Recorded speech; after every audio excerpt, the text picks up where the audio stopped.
So ఇప్పుడు మన ఇద్దరం మాట్లాడుకున్న దాంట్లో కొన్ని ముఖ్యమైన విషయాలు ఉన్నాయి, అంటే మిస్కాన్సెప్షన్స్ చాలా ఉన్నాయి సమాజంలో. ఇది నేను నా సైడ్ నుంచి రూఢిగా చెప్తున్నా కానీ ఎదుటి వ్యక్తి నమ్మకూడదు. నేను చెప్పేది ఆలోచించి అక్కడి నుంచి నిర్ణయం తీసుకోవాలి. సో ఆధ్యాత్మికత అంటే నమ్మకూడదు. ఇదే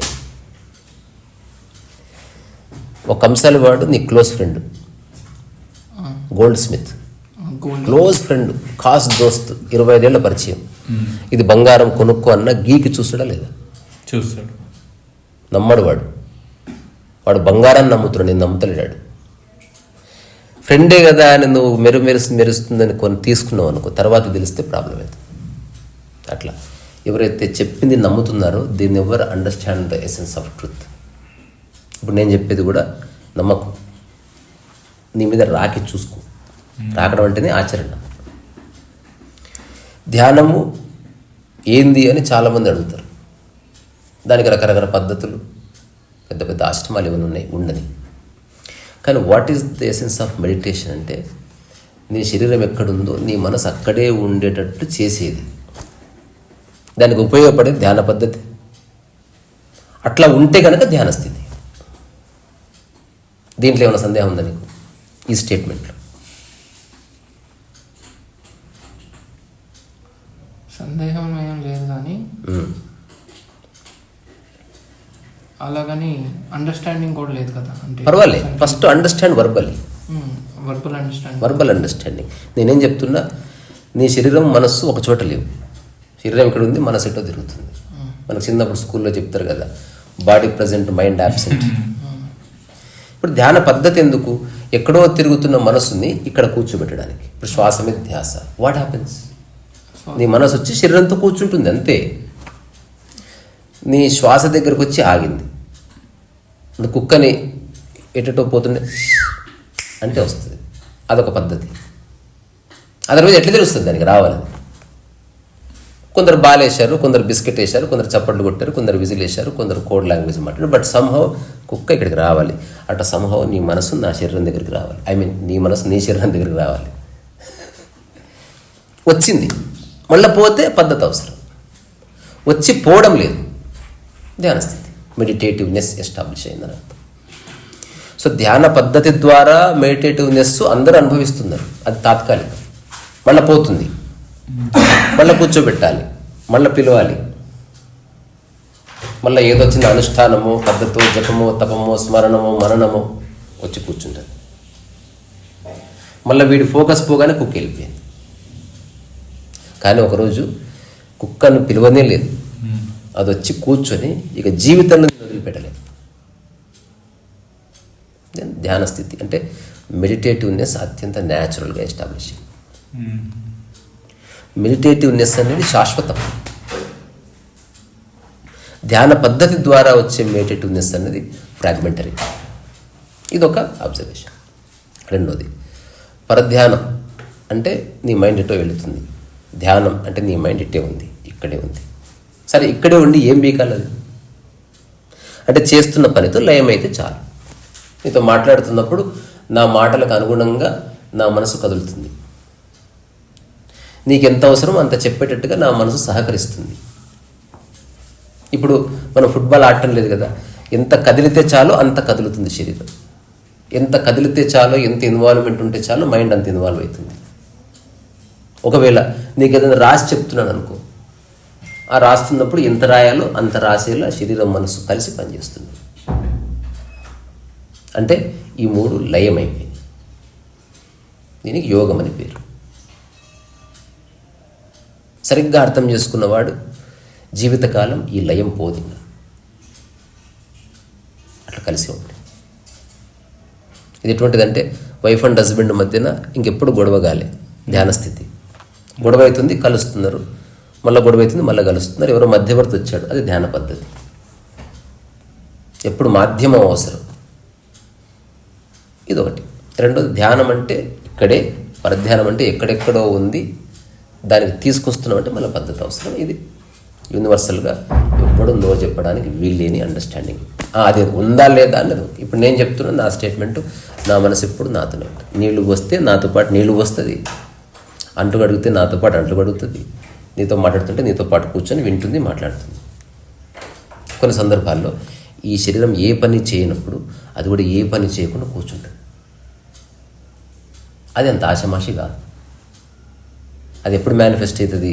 ధ్యానస్థితి ఎస్టాబ్లిష్ అయ్యి అది కనుక ఎక్కడ ఎడతెగకుండా కొనసాగితే దాని యొక్క స్థితి కొన్ని సంవత్సరాల తర్వాత హఠాత్తుగా ఎస్టాబ్లిష్ అవుతుంది. ఇక మైండ్ పక్కకు పోదు. ఇంకా పరధ్యానం ఉండదు. అసలు పరధ్యానము లేదు కాబట్టి ధ్యానము కూడా ఉండదు. ఇంకా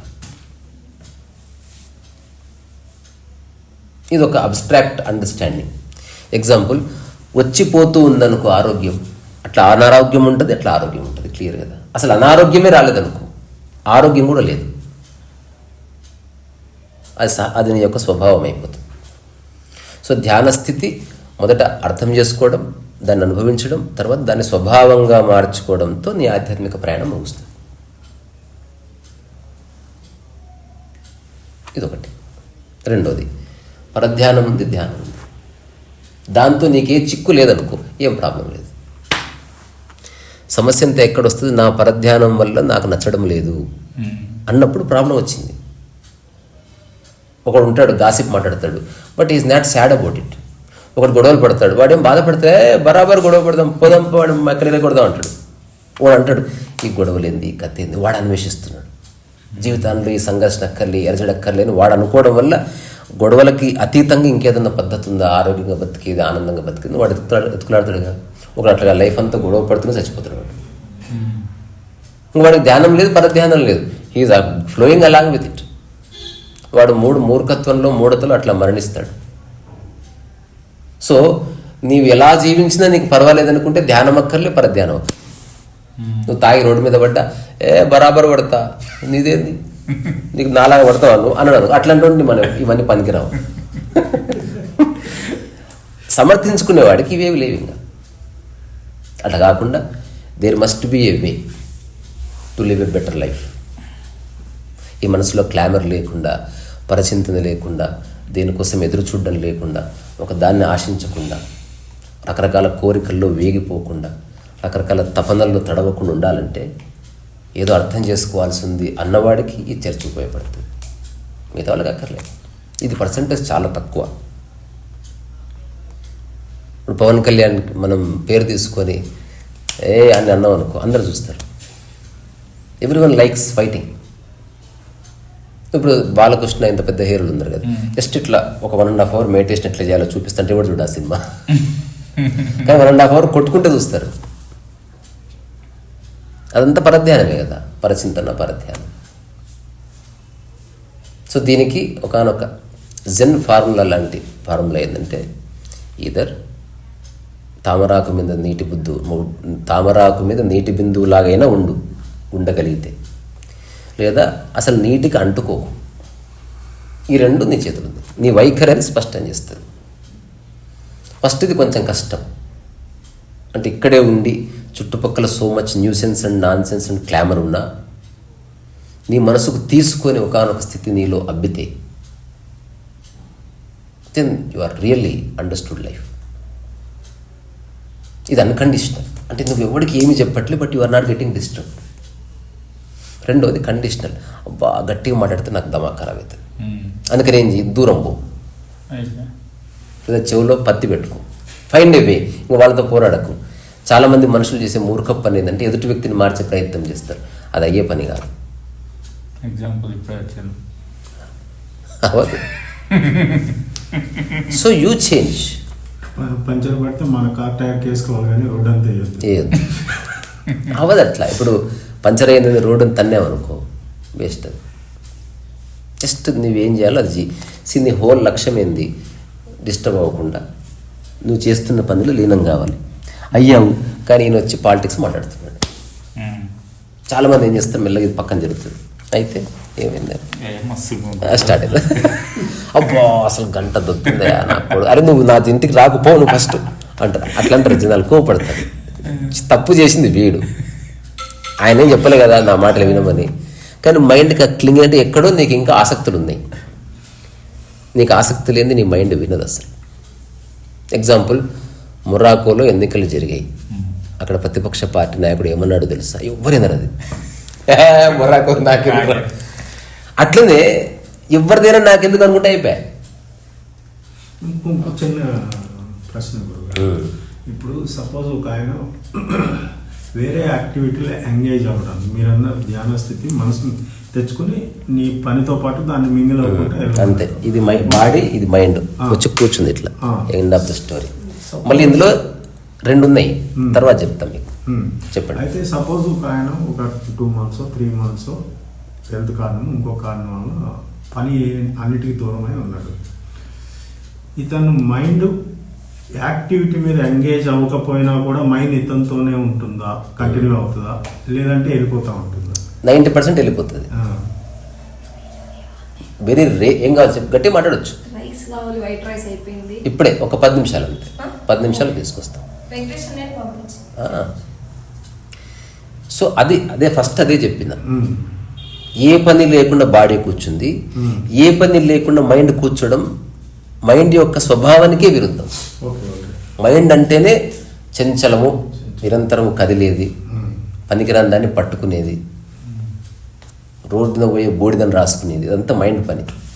దానికి ఏం పని ఉండదు, ఎప్పుడు ఎటో దిక్కు వెళుతూ ఉంటుంది. దానికి అసలు అంటే ఒక దగ్గర కూర్చోవడం లేదు.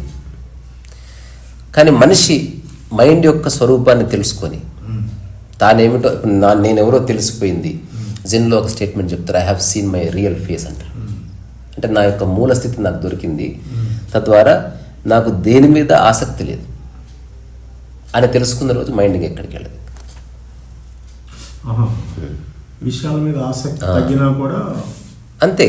విషయాల మీద ఆసక్తి ఉంటుంది, మైండ్ పరిగెడుతుంది. ఇప్పుడు సినిమా మీద ఆసక్తి ఉంటే స్క్రీన్ వైపు చూస్తుంది. ప్రకృతిపరమైన ఆసక్తులు ఉండడం తప్పు కాదు. ఆహారం తినాలని ఉంది, మైండ్ అప్పుడు కిచెన్లోకి వెళ్ళింది అనుకో, దట్స్ గుడ్. మైండ్ వెళ్ళగానే బాడీ కూడా వెళ్తుంది. ఇక్కడ బాడీ కూడా అవసరం అది. కానీ మిగతా 90% బాడీకి అక్కర్లే. సినిమా బాడీకి ఎందుకు అసలు? It's only for mind. తాగడం కూడా బాడీకి అక్కర్లే మెనీ టైమ్స్, మైండ్కి అది. ఇప్పుడు క్లింగింగ్ ఉన్నా, అంటే ఇక్కడ 2 అన్నా, క్లింగింగ్ ఉన్నా నాకేం, ఇప్పుడు ఫర్ ఎగ్జాంపుల్ గొడవ అనే క్లింగింగ్ ఉంది ఇందాక నేను చెప్పినట్టు, ఉన్నా కూడా హీ డజంట్ మైండ్ అంటే అదొకటి. అసలు క్లింగింగే లేనిది ఒకటి. ఓకే, అంటే ఇక్కడ వరకు ఫైన్ అన్న, అంటే ఫైన్. ఇది ఎలా ఉందంటే, చెత్తలో ఉండగలిగితే చెత్తలో ఉండిపో, నో ప్రాబ్లం. ఇదొకటి. తామరాకు మీద నీటి బొందు. ఓషో జీవితంలో చిన్న సంఘటన చెప్తారు. నాకు ఆ ఎర్లీగా ఓషో గురించి చదువుతున్నప్పుడు ఫిలాసఫీ అని చెప్పే ఆశ్రమం నాకే నచ్చలేదు. ఈ ఎగ్జాంపుల్ విపరీతంగా నచ్చింది. ఇందులో మంచి విషయం ఉంది. అదేంది, ఓషో కాలేజీలో చదువుకుంటున్నప్పుడు సూపర్ నీట్ తయారీ వచ్చేవాడంట క్లాస్కి. ఆ ప్రిన్సిపల్ ఏం చేశాడు, ఆ కాలేజీలోనే ఒక గోడౌన్ లాంటి రూమ్ ఇచ్చాడు. ఇది ఇందులో ఉండవా, క్లీన్ చేసుకుని ఉండిపో అన్నాడు. నీట్గా వచ్చాడంటే ఎవ్రీ టైం. ఒకసారి ప్రిన్సిపాల్ ఒకసారి రూమ్లో కూర్చొని మాట్లాడుకుందాం అన్నాడు. అసలు ఆ రూమ్ నిండా మొత్తం చెత్తనే డస్ట్ ఉందంట. అసలు ఆశ్చర్యపోయాడంట, ఈ డస్ట్లో ఉంటుందంటే. అవును, మరి ఎంత నీట్గా ఉంటావంటే అదే నా సాధన అన్నాడు. నాకు ఇది ఏమైనా నచ్చింది అసలు. అంటే అంత చెత్తలో నీట్గా ఎట్లుంటావంటే, మీరు కదలకుండా ఉండండి, దుమ్ములేస్తుంది, నేను డెమాన్స్ట్రేట్ చేస్తా అని ఇట్లా బెడ్ మీద పడుకుంటా, అక్కడి నుంచి అక్కడ దుంకుతా, అక్కడి నుంచి బాత్రూమ్కి వెళ్ళి స్నానం చేసి అట్లా దుంకి బెడ్ మీదకి ఎక్కి ఇట్లా బట్టలు వేసుకుని బయటకు దుంకుతాను. మురికి నట్టించుకోవడం అస్సలు ఉన్నా పారిపోయినావు అనుకో, ఇంకా నువ్వు పారిపోతూనే ఉండాలి. మురికి అన్ని చోట్ల ఉంది. అది ఓన్లీ ఫిజికల్ రియాలిటీలో. ఓషో తదనంతర కారణం చిత్రం లేడు, అద్భుతమైన ప్యాలెస్లో ఉన్నాడు. అంటే సాధనకు అవసరం. ఒక్కసారి అది చిక్కిన తర్వాత నువ్వు మనుషులతో ఉన్నా లేకపోయినా నీ మనసు కూర్చుంది కదా, ఇంక అయిపోయింది, ఎండ్ ఆఫ్ ది స్టోరీ. నువ్వు మంచి ఆహార నియమాలు నువ్వు అర్థం చేసుకున్నావు. నువ్వు ఏ దేశం పోయినా ఎవరి మాట వినేది ఉండదు. నేను కూరగాయలు కొనుక్కొచ్చుకొని కట్ చేసుకొని తింటావు. ఇంకా వాళ్ళు గుమ్మగుమ్మలాడి బిర్యానీ చేసినా సరే తినండి ఆల్ ద బెస్ట్ అని చేస్తాం. ఇంకా నీకు అంటే ర్యాపిడ్ ఉండదు మనసులో. అంటే ఇప్పటి వరకు అయితే నాకు ఇది ఓకే అన్న, అంటే పట్టించుకోవాలి, అంటే నాకు తెలుస్తుంది కదా ఇది పట్టించుకోలేమని. ఆ విచక్షణతో అయితే నేను ఉంటా ఇప్పుడు. అది ఇంకా అది కాక తప్పనిసరి పరిస్థితులు, దెన్ యాక్సెప్ట్ ఇట్. ఇంకా జరిగి ఎరుకలో అంటే ఏది మనసుకు తీసుకోకూడదు. ఇది ఎట్లా ఉంటుందంటే, దీనికి నేను రాసిన ఎగ్జాంపులే. ఉసేన్ బోల్ట్ తెలుసా? ఎవరు? రన్నర్. ఉసేన్ బోల్ట్ 100 మీటర్లు పరిగెడతాడు ఫాస్ట్గా, కానీ చెడ్డీ జారిపోకుండా చూసుకుంటాడు. అట్లా నువ్వు పరిగెత్తు, ఎగురు, దుంకు, కొట్లాడు, పీకులాడు, అవసరం కోరుకుపో, కానీ నీ మూల స్థితి ఏంది? నీ ప్రశాంతత. అది పోనీ. అది పోతుంటే గుర్తుపట్టినవనుకో, పోకుండా ఎట్లా చూసుకోవాలో తెలుస్తుంది. అది ఇది వెరీ ఇంపార్టెంట్ అబ్జర్వేషన్. ఇది అంటే తెలిసిన వాళ్ళకి తెలుస్తుంది నేనేం చెప్తున్నాను, అందరికి అర్థం కాకపోవచ్చు. నీ మూలస్థితి ఏందో 100% తెలిస్తే అది ఎప్పుడు పోతుందో కూడా తెలుస్తుంది. అది నీకు అవేర్గా ఉంటాయి. అవే థాట్స్ పట్ల కానీ యాక్షన్స్ పట్ల కానీ వాట్ ఎవర్ నీ మూలస్థితి. నేను దీనికి ఇంకో ఎగ్జాంపుల్ కూడా ఇచ్చాను, అంటే మహిళలకు సంబంధించి ఇచ్చిన, తప్పుగా అనుకోరని తెలిసి, ఎందుకంటే మన ఎక్స్ప్లెయిన్ చేయడానికి ఒక ఎగ్జాంపుల్ అంతే. బయట ఉంటుంది వాళ్ళు వడ్డించని ఏం చేసినా అది జారకుండా చూస్తారా లేదా? అంటే ఎట్లా ఉండాలో అట్లా నిరంతరం ఉంచుతారు దాన్ని, ఏ పని ఆపరు.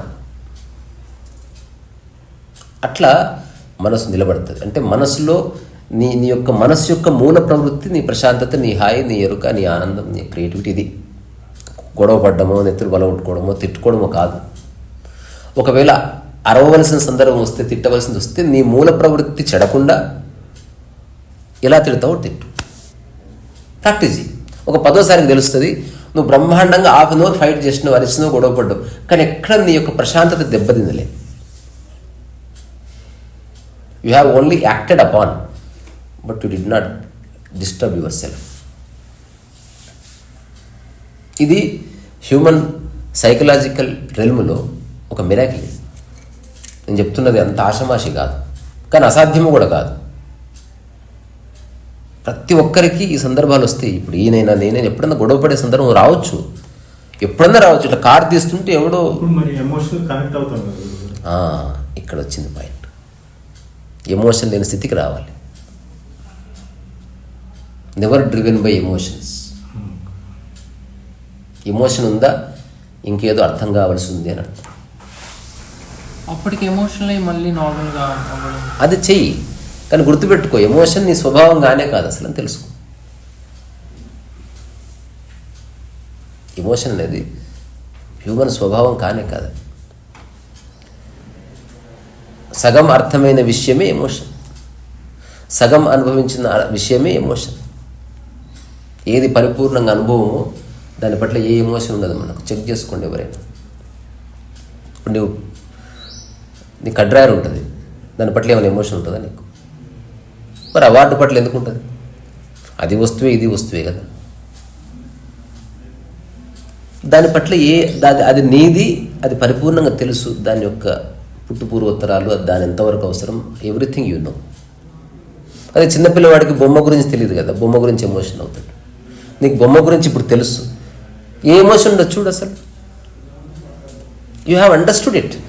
బొమ్మ అంతే, నా బొమ్మ, నీ బొమ్మ, అది జస్ట్ ఆడుకునే బొమ్మ. అట్లనే నీకు అన్ని విషయాలు తెలుస్తాయి ఒక టైం. అరే ఏంది అమ్మ నాన్న అంతే. ఎవరో చచ్చిపోయారు, అది చావు పుట్టుకలు సహజం. అబ్బా పద దహన సంస్కారాలు చేసుకోవాలి పద. ఆ అండర్స్టాండింగ్ రావాలంటే ఇప్పుడు ఈ మూల స్థితి తెలియడం సంథింగ్ ఏదో అంటున్నారు కదా, అది ఎలా? ఆల్రెడీ ఉంది నీలో. ఇప్పుడు నీ హోల్ డేలో నువ్వు అనుభవించే బెస్ట్ మూమెంట్ ఏదో నీకు తెలుస్తుంది కదా. పోనీ నిద్రపోతే బాగుందా ఆ స్థితి? బాగానే ఉంది, కానీ నిద్రలో కూడా కళల వల్ల అది వేరు. కళలు లేకుండా ఉన్న స్థితి ఉంది కదా, అట్లీస్ట్ 10 నిమిషాలు ఉందా. సో అది నీ మూల స్థితి. అంటే అసలు మనస్సు కానీ, శరీరము కానీ, సరౌండింగ్స్ కానీ, కులము కానీ, మతము కానీ, డబ్బు కానీ, రాజకీయ నాయకులు కానీ, మతాలు కానీ ఏది డిస్టర్బ్ చేయని స్థితిలో ఆ సుఖం ఉంది చూడు. మెలకువలో కూడా వీటన్నిటిని అవసరాల కోసం ఉపయోగించుకో, వాటి ఇరుక్కో. వెంటనే అర్థం కాకపోవచ్చు, కానీ అసాధ్యం కాదు. Keep looking at it. ఓ దృష్టి పెట్టి ఉంచు దాని మీద. ఓకే అన్న, ఇప్పుడు hi, what is within my capability నాకు తెలిసి నేను ఇప్పటికంటే నార్మల్గా ఇలా ఇది మనకు అవసరమా లేదా అనే విచక్షణతో ఉంటాను నేను. కానీ వీళ్ళు అంటున్న ధ్యాన స్థితి అదేంటి నిత్య ఆనంద స్థితి something. ఇప్పుడు ధ్యాన స్థితి అంటే ఏందో మనం ఫస్ట్ చెప్పుకున్నాం. అదే ఏమిటది చెప్పు. మన శరీరం ఎక్కడ ఉంటే మనసు కూడా అక్కడే ఉంటే అదే ధ్యాన స్థితి. అంతే. ఒకవేళ లేకపోతే తీసుకురావడానికి ఉపయోగపడే ధ్యాన పద్ధతి. ఇప్పుడు ఇక్కడ వరకు ఓకే నాకు, అంటే I know about my life కదా, ఎక్కడెక్కడ రియాక్ట్ అదే లైఫ్, మళ్ళీ స్పెషల్ లైఫ్ ఏమి లేదు. ఆ రెండు కలిసి ఎక్కడైతే పని జరుగుతుందో దానికే లైఫ్ అని పేరు. దానికి బియాండ్ ఉన్నది లైఫ్ కాదు, సంథింగ్ ఎల్స్. కానీ ఇప్పుడు నా అండర్స్టాండింగ్కి మీ అండర్స్టాండింగ్కి చాలా గ్యాప్ ఉంది కదా. పర్వాలేదు ఏంటంటే నేనేం చెప్పాలనుకున్నానంటే, ఇప్పుడు మీరున్నారు, మీరు చెప్పారు కదా బాడీ సైలెంట్గా ఉన్న మైండ్ కూడా సైలెంట్గా ఉంటుంది, మైండ్ ఈజ్ ఆల్వేస్ సైలెంట్ అనేది. అది ఖచ్చితంగా లేనట్టు నాకు తెలుస్తుంది. గుడ్, గుర్తించి చాలు. ఇప్పుడే రావాలని ఏమి లేదు. నాకు సైకిల్ వచ్చింది, నీకు సైకిల్ రాదు, వస్తుంది కదా. అసాధ్యమేమి కాదు, సాధ్యమే. ఇప్పుడు సాధ్యం కాదని గుర్తించి ఏం కాదు. ఆధ్యాత్మికతకి టైం ఎప్పుడు లింక్ చేయకూడదు. Biggest blunder. టైం లింక్ చేసిన వాడికి లైఫ్ టైం పడుతుంది, టైం లింక్ చేయని వాడికి తక్షణం ఎప్పుడన్నా టక్కున అర్థం స్ఫురిస్తుంది. కరెక్ట్. సైకిల్ అన్న సైకిల్ వేరే ఉంది, ఇక్కడ వేరేవి ఏమీ లేవు. Suddenly that happens. అది నువ్వు ప్లాన్ చేయలేవు, ఎప్పుడన్నా కుదరచ్చు.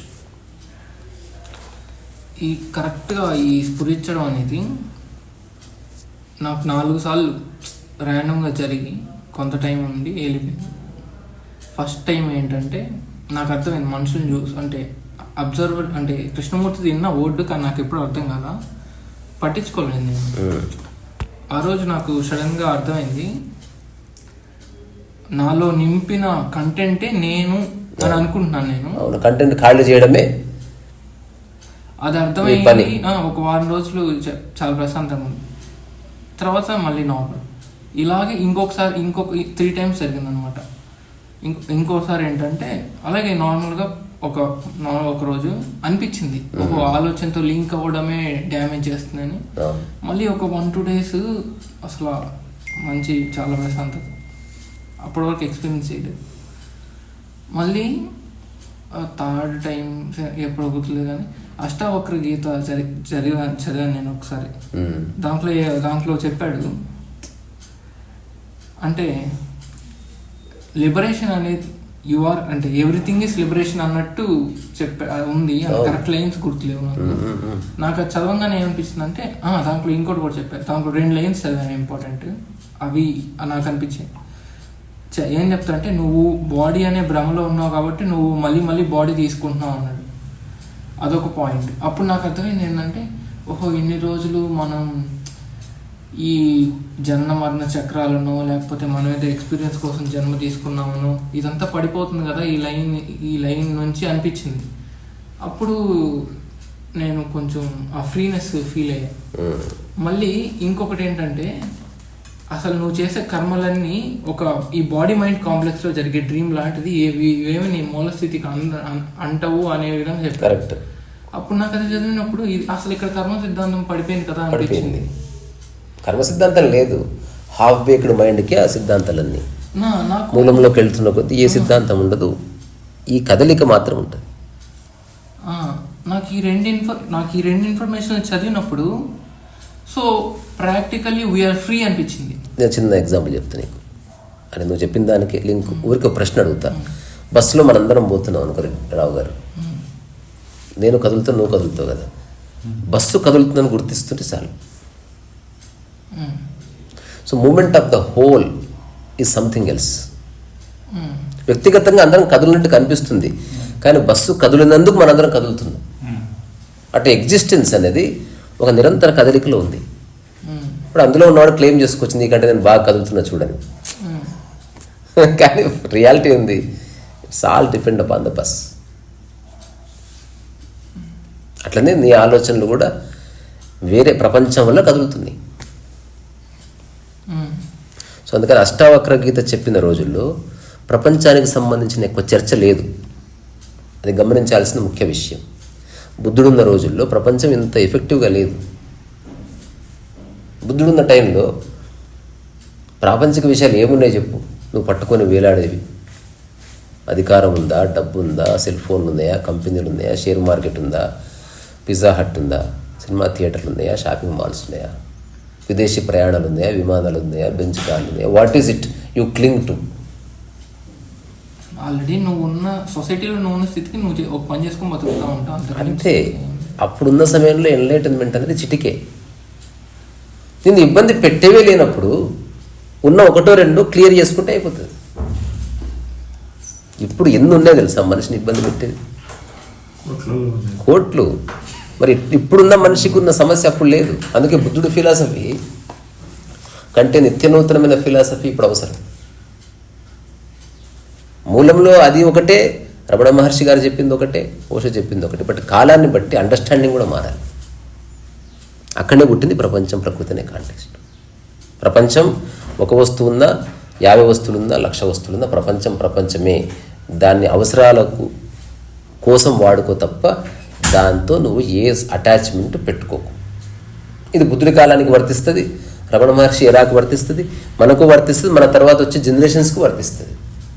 ప్రపంచం పేరు మీద ఏవైతే ఉన్నాయో అంటే కులము, మతము, డబ్బు, హోదా, కార్లు, బంగ్లాలు, ఫుడ్, వాటెవర్, వాటిని అవసరానికి మాత్రం ఉపయోగించుకో. దాంతో ఐడెంటిఫై కాకు, వాటితో అటాచ్మెంట్ వద్దు. గురుగారు, ఈ అటాచ్మెంట్ అనేది వర్బల్గా అనుకుంటున్నామా, నిజంగానే అన్అటాచ్డ్గా ఉండాలి? నిజంగా అన్అటాచ్డ్గా ఉండాలి. దానికి సింపుల్ ఇంతే. ఇప్పుడు ఇది నాది, దీంతో అటాచ్మెంట్ ఉందా లేదా ఎప్పుడు తెలుస్తుంది? పగిలితే తెలుస్తుంది. నాకు ఇవ్వమంటే దీన్ని అటాచ్ ఎవరిని తీసుకుపోతాను అనుకో బాధ అవుతుంది. అటాచ్మెంట్ లేదనుకో పగిలితే అతికి పెడతావు, అటాచ్మెంట్ ఉందనుకో పగిలితే ఏడుస్తావు. ఇంత తేడా. ఒకవేళ ఎత్తుకెళ్ళిపోయినా ఎత్తుకులాడు జస్ట్ తీసుకో అంతే అంతే. ఇప్పుడు కుక్క ఎత్తుకపోతే ఏం చేస్తావు? సామాన్య ప్రయత్నం చేసుకో. కుక్కని మనిషి అనుకోవడం లేదు కాబట్టి నువ్వు కోప్పడవు. మనిషి అనేసరికి నా సాటి మనిషి, నాలాంటి వాడు, నాది ఎత్తుకపోతే ఇట్లాంటి ఆలోచనలు వస్తాయి. ఇది అత్యంత తేలికైన పరిభాష. నాకు పెద్ద పెద్దవి అర్థం కాలేదు, ఇంతే నేను అర్థం చేసుకున్నది. ఇది పోతే వెతుకుతాను, hence I have no attachment. నాకు అవసరం ఉంది కాబట్టి ఎత్తుకుతున్నా. నాకు అవసరమే లేదనుకో ఇక్కడ ఉన్నది పోగొట్టుకుపోయినట్టే. నాకు అవసరం లేకపోతే నాకెందుకు అది? ఇక్కడ వరకు నాకు క్లియర్ అన్న. మరి మొత్తం ఇప్పుడు ఎందుకు అంటే ఇది కూడా మైండ్ అర్థమైంది. కొంత 6 నెలలు గడవని కాన్సెప్ట్స్గా చాలా తెలుస్తాయి మైండ్కి, but you cannot implement everything. ఇది ఎలా ఉందంటే వైలిన్లో ఎక్సలెంట్ ఎక్స్ప్లెయిన్ చేయొచ్చు. ఇప్పుడు ఏదన్నా ఒక గురువు గారు ఉన్నారనుకో, సరిగమా అని చెప్పాడు, ఇది ఫస్ట్ స్టెప్. ఇట్లా 6 నెలలు గడిస్తే ఇది వస్తుంది. అట్లా కాకుండా అంటాడు సరే ఇది చెప్పు అది చెప్పు అనుకో, ఏది రాకుండా పోతుంది. ఒక స్టెప్ ఎక్కినాక అప్పుడు నీ మైండ్లో స్పేస్ ఏర్పడ్డది టు అండర్స్టాండ్. నెక్స్ట్ ఎట్లుంటుంది? ఫస్ట్లో ఒక్క లెసన్ సంవత్సరం, ఆర్డినరీ లెసన్ ఏది ఇది తప్పులు వాడి సంవత్సరం పడుతుంది. నెక్స్ట్ ఒక 10 ఏళ్ల తర్వాత ఎట్లుంటుంది తెలుసా? అత్యంత క్లిష్టమైన లెసన్ 5 నిమిషాలు. బికాస్ స్పేస్ క్రియేట్ అయింది. సార్ అంటాడు అంటే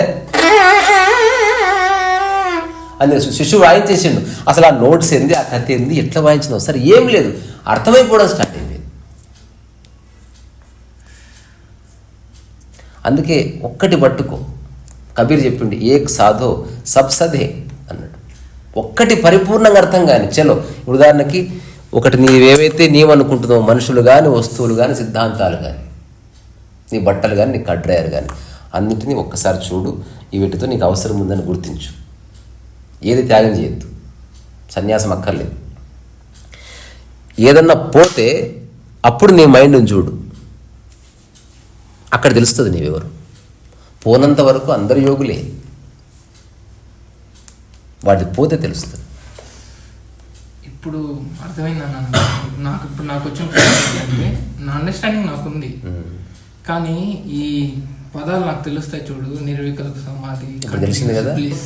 ఇప్పుడు తెలిసింది అన్నట్టు. అంటే నీకు already by the grace of nature నీ మనసులో కొంత వైశాల్యత ఉంది అదృష్టవశాత్తు.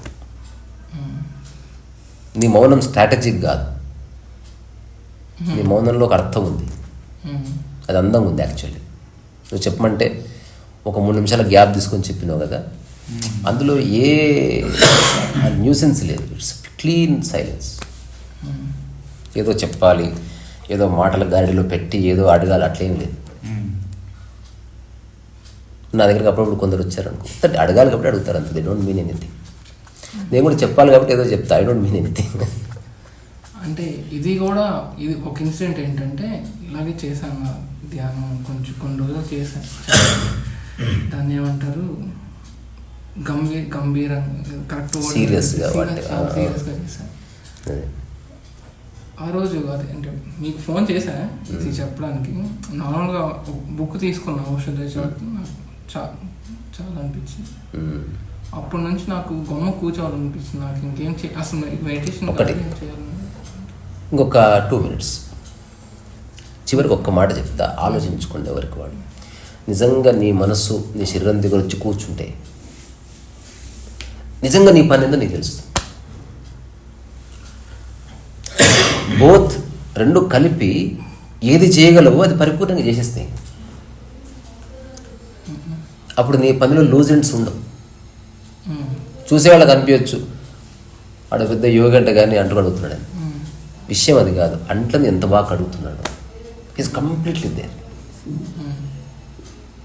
అదొక మంచి స్థితి. అది చూసేవాళ్ళ దృష్టిలో ఎక్కువ తక్కువ అంటే, చూసేవాళ్ళ దృష్టిలో కుండలు ఎక్కేవాడు, బిల్డింగ్ మీదకి దుంకేవాడు. సార్ మా ఊరిలో ఒకడు 2 అంతస్తుల బిల్డింగ్ మీదకి దుంకాడు. దుంకితే వాడు ఫోటో వేశారు, సభ పెట్టారు కూడా. అప్పుడు ఓడిపోయిన ఎమ్మెల్యే వచ్చిండు, గెలిచిన రాలేదు అనుకోమని. ఆయన స్పీచ్ ఇస్తున్నాడు, ఎంత కామెడీ స్పీచ్. కుర్రాడు చక్కగా 2 అంతస్తుల మీదకి వెళ్ళి దుంకాడు, నెక్స్ట్ 4 అంతస్తుల మీదకి వెళ్ళి దుంకాలి అని చెప్తున్నాడు ఆయన. అక్కడ పక్కన ఎవరు అంటున్నారు, పీక్తాడు అబ్బా ఇక్కడితో ఆపని చెప్పాడు.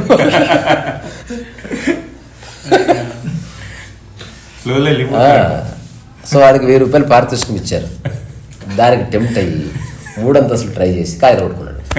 అప్పుడు ఎవ్వరు రాలే, బుద్ధి లేదన్నారు. అంటే ఇప్పుడు క్లారిటీ వస్తుందన్న. అదేంటంటే నా అండర్స్టాండింగ్లో నేను ఉంటే జరిగేది ఏదో జరుగుతుంది. ఏమైనా జరగని దాని పట్ల నీ వైఖరి బాధకు తీసుకెళ్తుందా, దాని పట్ల నీ వైఖరి తటస్థంగా ఉందా, దాని పట్ల నీ వైఖరి ఎగ్జైట్మెంట్ ఉందా, ఇది చెక్ చేసుకో. జరగాల్సింది ఎలా, ఇప్పుడు ఉదాహరణకు హఠాత్తుగా అందరికి కాలు ఇరిగింది, నేనైతే ఆ కాలు కట్టు కట్టించుకొని దాన్ని అట్లా పడుకోబెట్టి వైలిన్ వాయిస్తాను, పుస్తకము రాస్తాను, యూట్యూబ్ టాక్స్ కూడా చేస్తాను, నాకే నిమిషం లేదు. ఇంకొకటి అనుకో, శనివారం పూట ఇట్లే అవుతుంది నాకు, కథం వాడు దాన్ని నాశనం చేసే దానికి ఇంకో సమస్య జోడిస్తున్నాడు. అన్న నాకు ఇప్పుడు అర్థమైంది దెబ్బ ఎక్కడుందో. అంటే ఇప్పుడు నేను చదువుతున్నా కదా, నువ్వు బాడీ అని ఐడెంటిఫై చేస్తున్నావనో లేకపోతే ఇంకేదో అనో, నా అండర్స్టాండింగ్ వదిలేసి దానికోసం సంథింగ్ ఈస్ హ్యాపెనింగ్. చిన్న చిన్న విషయాలని ఎక్కువ కాలము టెస్ట్లో పెట్టాలి మనం, అప్పుడు తెలుస్తుంది మైండ్. ఇది టకటకటక అర్థం చేసుకునేవాడు ఎక్కడికి పోడు, వాడికి 100 ప్రశ్నలు వస్తూ ఉంటాయి. ఒక్కదాన్ని నాకేం తెలియదు, ఇప్పుడు నా దగ్గర ఉన్న వస్తువులు కానీ మనుషులు కానీ ఇంత అటాచ్మెంట్ ఉందనేది టెస్ట్ చేస్తున్నా. నాకు ఒక ఆయన చెప్పాడు, దాన్ని గౌరవార్థం ఉపయోగించుకో, అది పోతే వెతికితే అటాచ్మెంట్ లేదు, అవసరం ఉంది కాబట్టి వెతుకుతున్నావు, అది పోతే బాధపడి తలుచుకుంటూ ఉన్నావు అనుకో, అటాచ్మెంట్ ఉన్నట్టు. ఇప్పుడు ఇది నిజమా కాదని నేను తెలుసుకోవాలనుకుంటున్నా. కథ ఇప్పుడు నీ వాడే వస్తువు ఎవరు వాడినా నువ్వు ఒకటే చూస్తావు, ఆ వాడుతున్నది నీ అవసరానికి ఉపయోగపడే విధంగా ఉంటే ఓకే, దానికి అగెనిస్ట్గా వెళ్తుంది. అవసరం తీరదంటే గౌరవంగా తీసుకోవడం ఉంటుంది.